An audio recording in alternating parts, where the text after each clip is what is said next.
ভারতের পশ্চিমবঙ্গের বিধানসভা নির্বাচন পরবর্তী সহিংসতা ও ক্ষমতার পালাবদল ঘিরে উদ্ভূত পরিস্থিতিতে ভারত থেকে বাংলাদেশে অবৈধ অনুপ্রবেশ ঠেকাতে যশোর সীমান্তে নিরাপত্তা জোরদার করেছে বর্ডার গার্ড বাংলাদেশ বিজিবি। অনুপ্রবেশ ও চোরাচালান প্রতিরোধে যশোরের শার্শা ও চৌগাছা উপজেলার ১০২ কিলোমিটার সীমান্ত জুড়ে কঠোর নজরদারি বৃদ্ধি করা হয়েছে এবং অতিরিক্ত বিজিবি সদস্য মোতায়েন করা হয়েছে। লেস অয়েল অ্যাবজর্ব করে আপনার পরিবারকে রাখে হেলদি। ফুড গ্রেড ম্যাটেরিয়ালে তৈরি যমুনা কুকওয়্যার।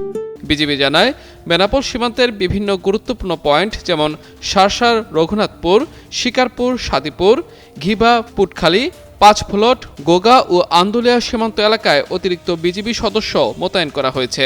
পাশাপাশি এসব এলাকায় টহল জোরদার করা হয়েছে। একই সঙ্গে চেকপোস্টগুলোতে সন্দেহভাজন ব্যক্তি ও যানবাহনে তল্লাশি চালানো হচ্ছে। সেই সঙ্গে সিসি ক্যামেরার মাধ্যমে সীমান্ত এলাকায় সার্বক্ষণিক নজরদারি করা হচ্ছে। বিজিবি আরও জানায়, ভারতের পশ্চিমবঙ্গের বিধানসভা নির্বাচন ও ক্ষমতার পালাবদলকে ঘিরে উদ্ভূত পরিস্থিতিতে বিজিবি সদর দফতর থেকে নির্দেশনা এসেছে। এতে সীমান্ত এলাকায় বিজিবির পক্ষ থেকে নজরদারি বাড়ানো হয়েছে, যাতে কোনোভাবেই ভারত থেকে কেউ অবৈধভাবে অনুপ্রবেশ করতে না পারে।